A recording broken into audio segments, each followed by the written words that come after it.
Bismillahirrahmanirrahim. Assalamualaikum warahmatullahi wabarakatuh. Hello guys, welcome back to our channel Elang Angkasa tentang hukum. Di video kali ini kita akan membahas terkait dengan kebiasaan. But before it, please don't forget to like, comment, share, and subscribe. Terima kasih banyak sebelumnya. Oke, baik. Kali ini kita akan membahas sumber hukum yang kedua, yaitu kebiasaan atau sumber hukum tertua. Menurut pendapat Aridun Halim, kebiasaan adalah tata cara hidup yang dianut oleh suatu masyarakat atau suatu bangsa dalam waktu yang lama dan memberikan pedoman bagi masyarakat yang bersangkutan untuk berpikir dan bersikap dalam menghadapi berbagai hal yang terjadi dalam kehidupannya. Apabila kebiasaan telah diterima oleh masyarakat umum dan dilakukan secara berulang-ulang serta dianggap baik atau bermanfaat, maka segala tindakan yang bertentangan dengan kebiasaan tersebut akan dirasakan sebagai perbuatan pelanggaran hukum. Dengan demikian, kebiasaan dalam pergaulan hidup di masyarakat dipandang sebagai hukum. Hukum kebiasaan ini juga dibentuk oleh lingkungan setempat. Kemudian, Aridun Halim memberikan salah satu contoh hukum kebiasaan, yaitu kebiasaan yang dilakukan oleh masyarakat. Salah satunya, kebiasaan masyarakat Dayak yang mengharuskan perkawinan dilaksanakan dengan sistem endogami. Yang dimaksud dengan sistem endogami itu adalah perkawinan antar keluarga yang masih terdapat dalam satu rumpun suku bangsa bersangkutan. Yang kedua, kita ambil pendapatnya dari Profesor Sudikno.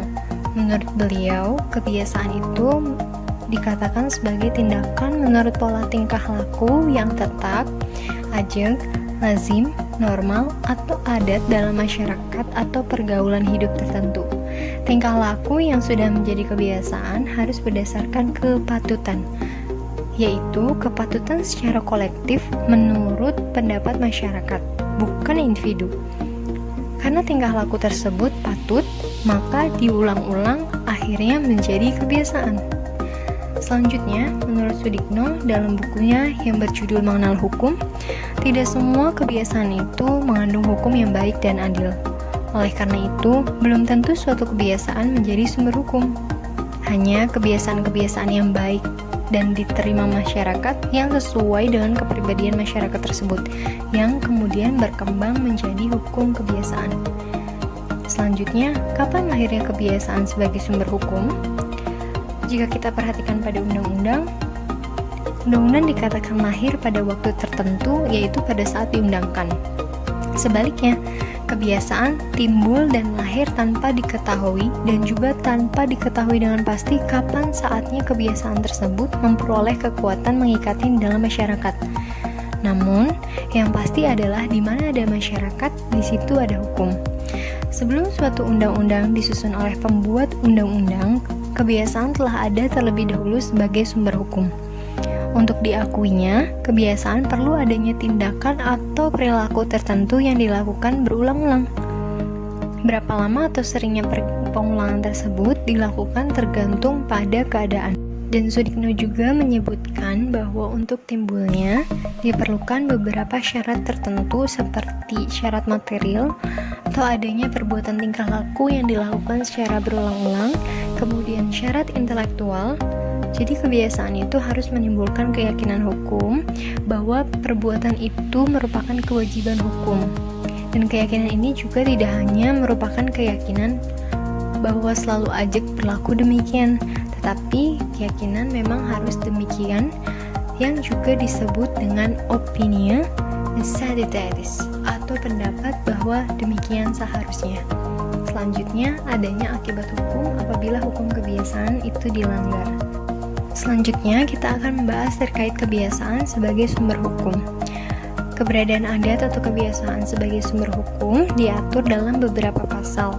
Yang pertama, pasal 15AB yang berbunyi, selain pengecualian-pengecualian yang ditetapkan orang-orang Indonesia dan orang-orang yang dipersamakan, maka kebiasaan itu merupakan sumber hukum kecuali undang-undang menetapkan demikian. Di sini, kebiasaan diakui, tapi kalau undang-undang menunjuknya. Berarti, kalau undang-undang tidak menunjuknya, maka hakim tidak perlu memberlakukannya. Kalau undang-undang menunjukkan kebiasaan, apakah kebiasaan sendiri merupakan sumber hukum atau undang-undang? Nah, melihat bunyi pasal 15 AB, pada asasnya pembentuk undang-undang berpendapat bahwa undang-undanglah sebagai sumber hukum. Yang kedua, pasal 22 AB yang berbunyi, hakim yang menolak untuk mengadili dengan alasan undang-undangnya bungkam, tidak jelas atau tidak lengkap dapat dituntut karena menolak untuk mengadili. Yang ketiga, pasal 14 Undang-Undang Nomor 14 Tahun 1970 yang berbunyi, pengadilan tidak boleh menolak untuk memeriksa dan mengadili suatu perkara yang diajukan dengan dalih bahwa hukum tidak atau kurang jelas, melainkan wajib memeriksa dan mengadilinya. Dari kedua pasal tersebut dapat disimpulkan bahwa hakim harus memeriksa dan memutus suatu perkara sekalipun hukumnya tidak jelas. Ini berarti bahwa ia tidak terikat pada undang-undang. Sehingga dalam hal ini kebiasaan mempunyai peranan penting. Dengan demikian, di negara kita kebiasaan merupakan sumber hukum. Selanjutnya, kita akan membahas terkait kelemahan hukum kebiasaan. Yang pertama, hukum kebiasaan tidak tertulis. Oleh karenanya, tidak dapat dirumuskan secara jelas dan pada umumnya sukar menggantikannya. Yang kedua, hukum kebiasaan tidak menjamin kepastian hukum dan sering menyulitkan beracara karena hukum kebiasaan mempunyai sifat yang beraneka ragam. Sehingga karena kelemahan-kelemahan tersebut, maka pada abad 18 di Eropa, hukum kebiasaan seperti sumber hukum ditinggalkan dan menimbulkan gerakan-gerakan kodifikasi seperti di Prancis diadakan kodifikasi yang ditiru oleh seluruh Eropa. Kemudian di negeri Belanda pada tahun 1838 diadakan kodifikasi atau yang dikenal juga dengan BW. Tujuan dari kodifikasi tersebut merupakan upaya untuk mencegah ketidakpastian hukum dan ketidaksamaan hukum dengan mengabaikan hukum kebiasaan dan judgment law. Maka pada waktu itu lahirlah aliran legisme di Eropa yang berpendapat bahwa satu-satunya sumber hukum adalah undang-undang. Undang-undang dianggap lengkap dan sempurna yang memberi semua jawaban terhadap segala persoalan. Next, kita akan membahas terkait apa sih persamaan dan perbedaan hukum kebiasaan dengan undang-undang. Kita akan bahas dulu terkait persamaannya. Jadi keduanya itu merupakan penegasan pandangan hukum yang terdapat di dalam masyarakat. Adapun perbedaannya itu yang pertama, undang-undang merupakan keputusan pemerintah yang dibebankan pada orang, sedangkan kebiasaan merupakan peraturan yang timbul dari pergaulan.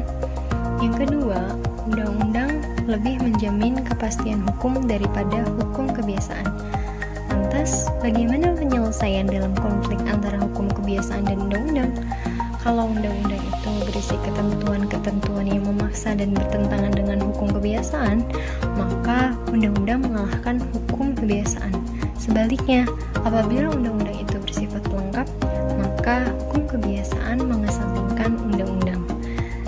Oke, sampai di sini dulu video kali ini. Semoga bermanfaat. Thanks for watching. Don't forget to subscribe ya. Assalamualaikum warahmatullahi wabarakatuh.